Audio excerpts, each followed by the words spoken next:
नमस्कार साथियों, हमारे YouTube चैनल पर आपका हार्दिक स्वागत है। साथियों, आज हम लेके आए हैं महिला और बाल अपराध से रिलेटेड जो प्रश्नोत्तरी चल रही है वो प्रश्नोत्तरी नंबर 3 लेके आए हैं।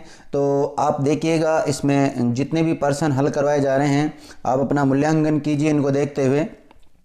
तो देखो साथियों, आज का जो पहला प्रश्न है वो है, विधि का उल्लंघन करने वाले किसी बालक को निम्नलिखित में से कौन सा दंड नहीं दिया जाएगा। मतलब जो व्यक्ति विधि का उल्लंघन कर देता है, अर्थात हम ये कह सकते हैं अपराधी जो बालक होता है उसको निम्नलिखित में से 4 जो विकल्प दे रखे हैं उसमें से कौन सा दंड नहीं दिया जाएगा। आपके सामने ऑप्शन दे रखे हैं, ए आजीवन कारावास का, बी मृत्यु का, सी में दिया हुआ मृत्यु आजीवन कारावास का और डी में दिया हुआ नोटा। तो इस प्रकार आपके सामने 4 विकल्प है। तो इसका जो राइट आंसर जाएगा साथियों वो क्या जाएगा बताइए आप। चलो मैं बता देता हूँ। इसका जो राइट आंसर जाएगा वो जाएगा सी। क्या जाएगा? सी। देखिए, जो विधि का उल्लंघन करने वाले बालक है उसमें जो जेजे एक्ट की धारा 21 है उसमें ये बता रखा है। जेजे एक्ट आपने सुना ही होगा, जुवेनाइल जस्टिस एक्ट 2015 के नाम से जाना जाता है। उसकी जो धारा 21 है उसमें कह रखा है कि किसी भी बालक को मृत्यु दंड की सजा या आजीवन कारावास की सजा नहीं दी जाएगी। अगला देखते हैं साथियों। अगला है किशोर न्याय अधिनियम 2015, जिसको जुवेनाइल जस्टिस एक्ट के नाम से भी जानते हैं, कि किस धारा में विधि का उल्लंघन करने वाले किसी बालक की संयुक्त कार्यवाही का प्रतिषेधित किया गया है। ठीक है, 4 विकल्प दे रखे हैं, धारा 21, 23, 25 और 27। तो इसका जो राइट आंसर जाएगा साथियों वो जाएगा धारा 23, क्योंकि धारा 23 में कह रखा है यदि कोई वयस्क व्यक्ति और एक बालक व्यक्ति अगर दोनों ये एक साथ मिलकर कोई अपराध कर देते हैं तो ऐसी स्थिति में बालक के खिलाफ अलग कार्रवाई चलती है, बालक के हिसाब से चलती है, और वयस्क के खिलाफ अलग कार्रवाई चलती है। तो इसमें ये कह रखा है कि संयुक्त रूप से कार्रवाई नहीं की जाएगी। मतलब ऐसा नहीं, दोनों का अपराध चाहे सेम है लेकिन कार्रवाई अलग अलग ही चलेगी। ठीक है, तो इसका प्रावधान कर रखा है धारा 23 में कर रखा है। तो इसका बी ऑप्शन राइट जाएगा आपका। अगला देखिए साथियों, अगला है बाल कल्याण समिति का गठन उपबंधित किया गया है और नीचे 4 धाराएं दे रखी हैं, धारा 21, 23, 25 और 27।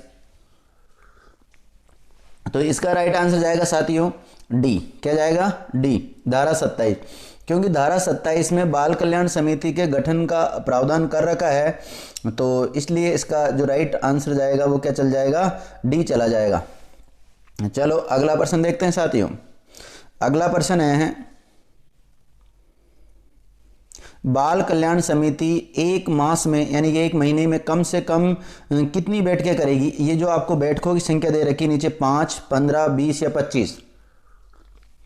मतलब जो बाल कल्याण समिति होती है जिसका प्रावधान जेजे एक्ट की धारा 27 में है, तो वो 1 महीने में कितनी बैठकें करेगी।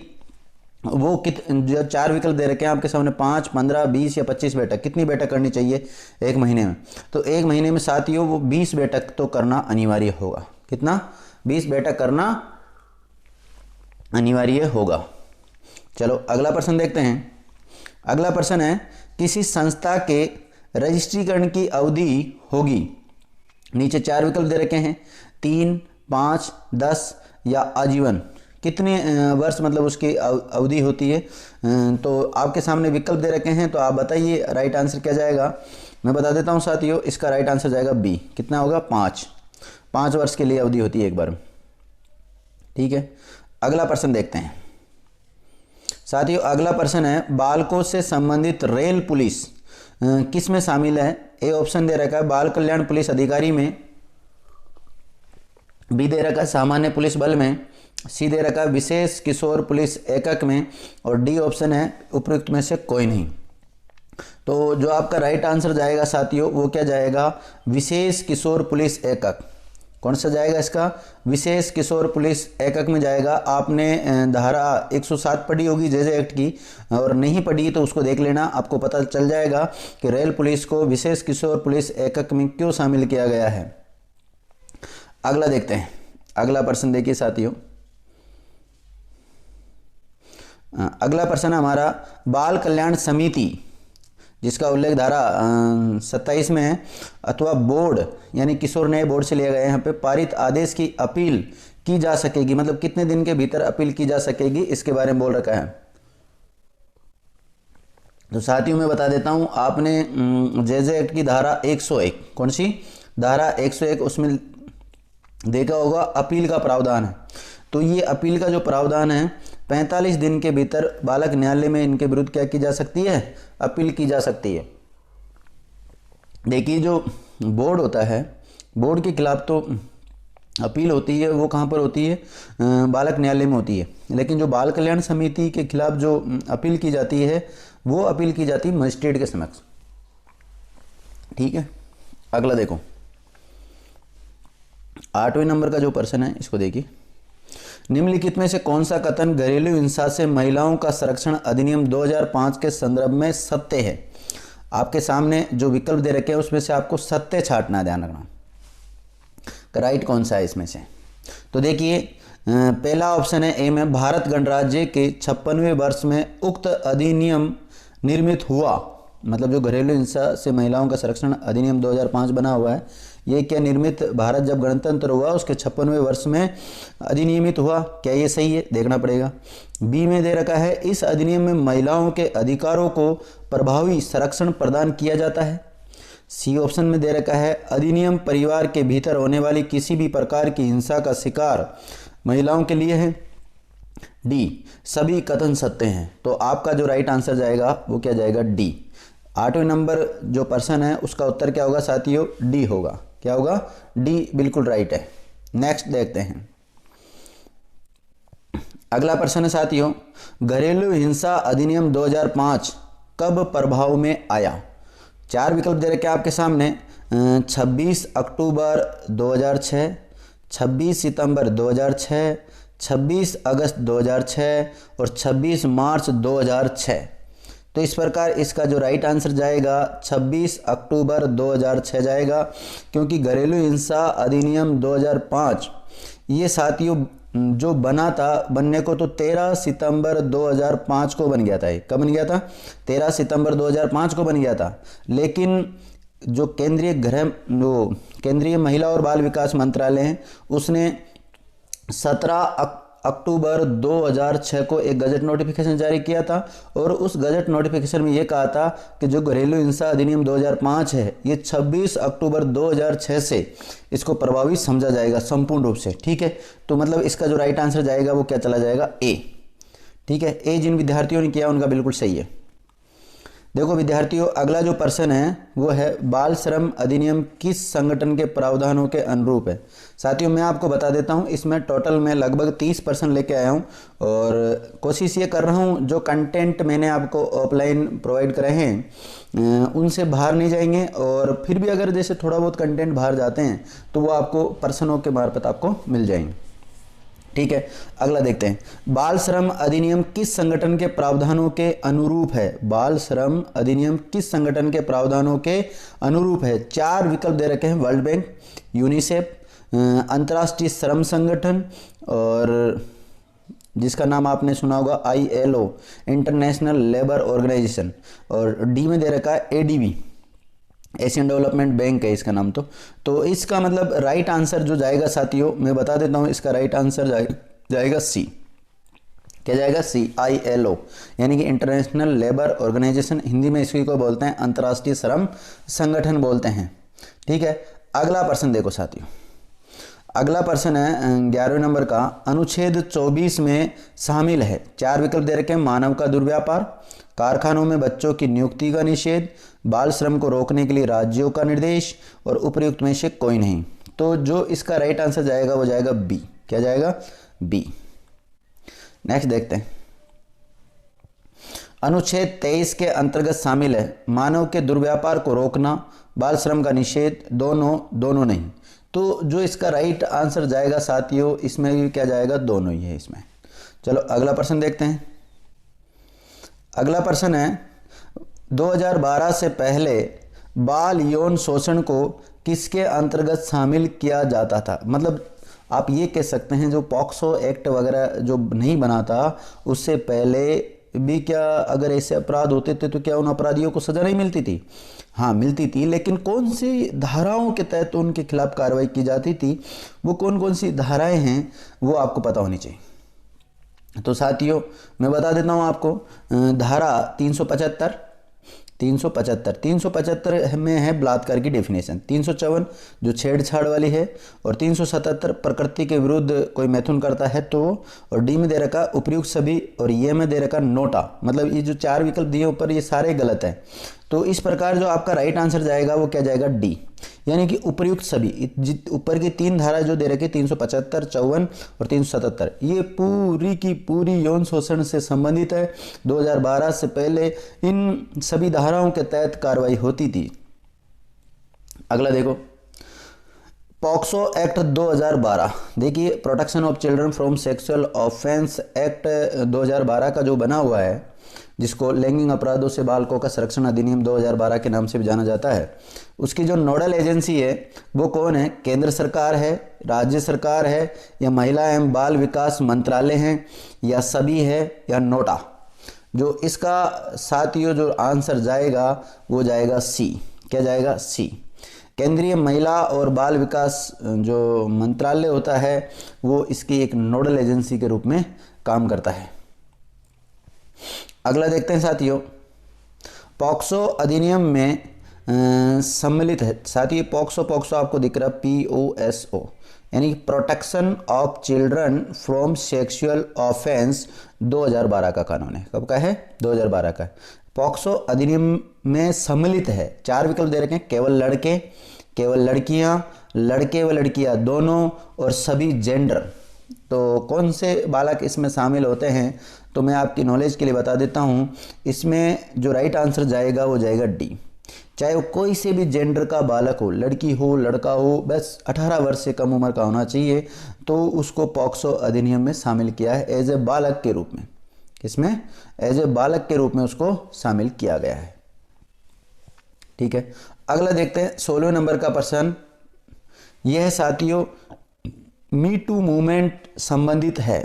मी टू मूवमेंट संबंधित है। मी टू का नाम आपने कई बार अखबारों में सुना होगा। महिलाओं से, मजदूरी से, शिक्षकों से, या छात्रों से। 4 विकल्प आपके सामने दे रखे हैं। तो साथियों जो मी टू मूवमेंट है ये महिलाओं से रिलेटेड है। किससे रिलेटेड है? महिलाओं से रिलेटेड है। तो ए ऑप्शन चल जाएगा इसका राइट। अगला देखो, विसाका केस 1997 किस राज्य से संबंधित है? साथियों जो मैंने आपको बताया था, विसाका गाइडलाइन जारी भी हो रखी है। सुप्रीम कोर्ट ने 1997 में एक निर्णय दिया था। विसाका बनाम राजस्थान संघ, ये राजस्थान सरकार नाम से एक केस चला था सुप्रीम कोर्ट में, और वो जयपुर का जो भटेरी गांव है उसकी एक घटना घटित हुई थी सामूहिक बलात्कार की भंवरी देवी के साथ। उसी बात को लेकर राजस्थान में कार्यरत जो NGO है जिसका नाम है विसाका, उसने एक PIL पब्लिक इंटरेस्ट लिटिगेशन जारी किया था, और उस लिटिगेशन पे, उस जनहित याचिका पे ही सुप्रीम कोर्ट ने अपना निर्णय दिया था। तो आप ये कह सकते हैं विसाका केस 1997 का संबंध राजस्थान से। इसका राइट आंसर क्या जाएगा? बी। चलो अगला प्रश्न देखते हैं साथियों। अगला प्रश्न है, बाल अपराधी की विशेषता नहीं है। बाल अपराधी की विशेषता नहीं, आपको ये बताना है। ठीक है, तो 4 विकल्प आपके सामने दे रखे हैं। जो कानून का उल्लंघन करे, जो आतन रूप से स्कूल से भागता हो, जो नियमित अध्ययन करता हो, जो अनैतिक व्यक्तियों के साथ रहता हो। बाल अपराधी की विशेषता कौन सी नहीं है? तो इसका जो राइट आंसर जाएगा वो जाएगा सी। क्या जाएगा? सी। जिन विद्यार्थियों ने सी किया उनका बिल्कुल करेक्ट है। अगला देखो साथियों, कौन सा कथन असत्य है? कौन सा कथन असत्य है? 4 विकल्प आपके सामने दे रखे हैं, और 4 विकल्पों को थोड़ा ढंग से पढ़ना। मैंने इसमें माइनर मतलब गलती की है, तो आप एक एक चीज़ को देखना। पहला ऑप्शन है, समग्र बाल सुरक्षा योजना 2009-2010 के आसपास चलाई गई। एकीकृत बाल विकास सेवा योजना 1975, आंगनवाड़ी सेवा का प्रारंभ 1975, और घरेलू हिंसा से महिलाओं का संरक्षण अधिनियम स्वीकृत कब हुआ?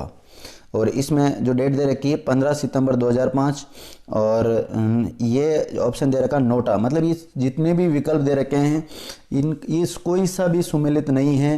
तो क्या राइट आंसर इसका ये जाएगा? नहीं दोस्तों, ये नहीं जाएगा। इसका राइट आंसर जाएगा ये असत्य है। घरेलू हिंसा से महिलाओं का संरक्षण अधिनियम 2005 है वो 13 सितंबर 2005 को स्वीकृत नहीं हुआ था। जब नहीं बना था ये 15 सितंबर को नहीं बना था, वो 13 सितंबर को बना था। 15 की जगह क्या आना चाहिए था? सिर्फ 13 सितंबर आना चाहिए। मैंने इतना ही आंकड़ा इसमें चेंज किया है, इसलिए ये कथन गलत हो गया आपका। तो इसका राइट आंसर क्या चला जाएगा? डी चला जाएगा। चलो अगला देखते हैं साथियों। कार्यस्थल पर महिलाओं के सम्मान की रक्षार्थ में लाया गया जो बिल है उसका नाम क्या है? देखिए, कोई भी कानून बनने से पहले वो एक बिल यानी कि एक विधेयक होता है। जब उस पर राष्ट्रपति अपने हस्ताक्षर कर देता है अनुच्छेद 111 के तहत, तो ही वो कानून का रूप धारण करता है। अब ये बात कर रहा है बिल की, ना कि कानून की। कानून तो जो महिलाओं का कार्यस्थल पर लैंगिक उत्पीड़न अधिनियम है 2013 का, उस कानून की बात कर रहे हैं। उस कानून से संदर्भ में जो बिल लाया गया था, उस बिल का क्या नाम रखा गया था? तो साथियों, वर्क प्लेस बिल यानी कार्यस्थल पर जो विधेयक है वो 2014, work place bill 2011, work place bill 2012, work place bill 2010। तो कब लाया गया था? वो किस नाम से लाया गया था? वर्क प्लेस बिल 2012 के नाम से उसको लेके आए थे। चलो अगला प्रश्न देखते हैं साथियों। अगला प्रश्न हमारा, कार्यस्थल पर लैंगिक उत्पीड़न अधिनियम के अंतर्गत निर्मित आंतरिक शिकायत समिति में कितने कर्मचारियों का प्रावधान है? यह है डबल बार आ गया, कोई दिक्कत नहीं है। तो कितने कर्मचारी होने चाहिए जहां पर आंतरिक परिवार समिति का गठन किया जाता है? 8, 10, 15 या 20? तो जो इसका राइट आंसर जाएगा साथियों वो जाएगा 10। जहां कम से कम 10 व्यक्ति कार्यरत होते हैं उसी संस्था में आंतरिक परिवार समिति या आंतरिक शिकायत समिति का गठन किया जाता है। तो इसका बी ऑप्शन जिन विद्यार्थियों ने किया है उनका बिल्कुल सही है। चलो आगे बढ़ते हैं साथियों। आर्य मंजिल के पास 30% ही, ज़्यादा नहीं है। 1993 में किस देश में आयोजित सम्मेलन में स्त्रियों के मानव अधिकारों से संबंधित मुद्दों पर सभी देशों ने संबंधित कानूनों के निर्माण की अनिवार्यता पर बल दिया? मतलब ये जो आयोजित सम्मेलन हुआ था, ये सम्मेलन हुआ का था 1993 वाला। तो साथियों 4 ऑप्शन दे रखे हैं, ऑस्ट्रिया, ऑस्ट्रेलिया, न्यूजीलैंड और वियना। तो कहाँ पर हुआ था साथियों? ये वियना में हुआ था। ठीक है, अगला फैक्ट देखते हैं। अगला फैक्ट है साथियों, भारतीय दंड संहिता, जिसको हम क्या बोलते हैं? आईपीसी भी बोलते हैं। आईपीसी की किस धारा के तहत परिभाषित किया है यदि कोई पुरुष किसी स्त्री के साथ उसकी इच्छा के विरुद्ध शारीरिक संबंध बनाता है तो उसे बलात्कार कहते हैं। ये साथियों जो भारतीय दंड संहिता की है वो कौन सी धारा में इस बात को परिभाषा दे रखी है? तो धारा 376, धारा 375, धारा 302 और डी ऑप्शन दे रखा नोटा। तो इसका जो राइट आंसर जाएगा साथियों वो मैं बता देता हूँ क्या राइट आंसर जाएगा। 376 में तो साथियों दे रखा है जो कोई व्यक्ति बलात्संग या बलात्कार का कार्य करेगा उसके लिए दंड है। 376 में तो क्या है? उसके लिए दंड है साथियों। 376 क्या कहती है? दंड के लिए बोलती है। और 375 में बलात्कार की डेफिनेशन दे रखी है, यानी कि इसकी परिभाषा यहाँ पर 375 में है। 302 में जो कोई व्यक्ति हत्या करता है तो हत्या के लिए दंड है। किसके लिए? मर्डर के लिए दंड है। हालांकि अगर हत्या की डेफिनेशन पूछी जाए जब तो 300 में है, लेकिन हत्या के लिए जो दंड है वो 302 में है। और डी ऑप्शन दे रखा नोटा। तो आपका इस प्रकार जो राइट आंसर जाएगा इसका क्या जाएगा? बी। क्या होगा इसका राइट आंसर साथियों? बी राइट है। जिन विद्यार्थियों ने बी किया उनका बिल्कुल सही है। अगला देखते हैं। वापिस आ गया एक प्रश्न और। भारत में मी टू अभियान को किस अभिनेत्री ने गति प्रदान की थी? मतलब आपको उस अभिनेत्री का नाम बताना है, जो हीरोइन है उसका नाम बताना है। तनुश्री दत्ता, रानी मुखर्जी, जूही चावला और अमीपा पटेल। ठीक है, तो इस प्रकार आपके सामने 4 विकल्प दे रखे हैं। आप अगर करंट से अपडेट रहते हैं या आप ज़्यादातर समाचार पत्रों में भी ये देखा होगा, कई बार आता है ये तो समाचार पत्रों में। तो साथियों जो इसमें राइट आंसर जाएगा, इसमें नाम आता है तनुश्री दत्ता का। किसका नाम आता है? तनुश्री दत्ता का आता है। अब देखो साथियों, बहुत ही अच्छा पर्सन लेके आया हूँ आपके लिए, आप इस पर्सन को देखो। देखिए साथियों, आपके सामने पहले दे रखा है जो 25वें नंबर का पर्सन है, इसको ढंग से पढ़ो आप। देखो क्या कहता है, निम्नलिखित को सुमेलित करते हुए उचित कूट का चयन करें। ठीक है, 4 विकल्प दे रखे हैं आपके सामने, जो कानूनों के नाम दे रखे हैं 4 तो, और फिर इधर 4 उनके वर्ष के नाम दे रखे हैं, कौन से वर्ष में वो बने थे मतलब। ठीक है, तो देखिए जो पहला जो लिखा है medical termination of pregnancy act, और इधर दे रखा 2013, इधर दे रखा लिंग परीक्षण तकनीकी एक्ट 2006, बाल विवाह रोकथाम एक्ट 1987, कार्यस्थल पर महिलाओं का यौन शोषण एक्ट 1994। तो इस प्रकार आपको इनको सुमेलित करना है, एक प्रकार से ये कह सकते हो आप। तो देखिए मैं बता देता हूँ आपको, जो medical termination of pregnancy act है साथियों, ये है कब का, मैं सुमेलित कर रहा हूँ, ये लो सी के साथ, पहले का जो आंसर जाएगा वो सी जाएगा, 1987 का है। और लिंग परीक्षण तकनीकी एक्ट, लिंग परीक्षण तकनीकी जो एक्ट है यह है 1994 का, और बाल विवाह रोकथाम अधिनियम 2006 का ही है, और कार्यस्थल पर यानी वर्क प्लेस पर महिलाओं का जो यौन शोषण होता है उससे संबंधित है ए। तो आपको क्या लगाना है, इसका तो लगाना है, इसमें तो कौन सा जा रहा है सी, और इसमें आ रहा है डी 2 का, और तीसरे में आ रहा है बी, और चौथे का आ रहा है ए। ठीक है, तो आपको इस प्रकार के जो आंसर है वो कहाँ पर मिल रहे हैं, तो इस प्रकार के जो मिल रहे हैं साथियों, वो हमें देखो नीचे 4 विकल्प दे रखे हैं, तो इसका जो राइट आंसर जाएगा वो क्या जाएगा, ये बिल्कुल सही है। क्योंकि पहले का मैंने क्या बताया था आपको सी, दूसरे का बताया था मैंने आपको डी, और तीसरे का बताया था बी, और चौथे का बताया था ए। इस प्रकार ये सुमेलित हो रहे थे, और इस प्रकार इसका जो राइट आंसर चल जाएगा वो ए चला जाएगा।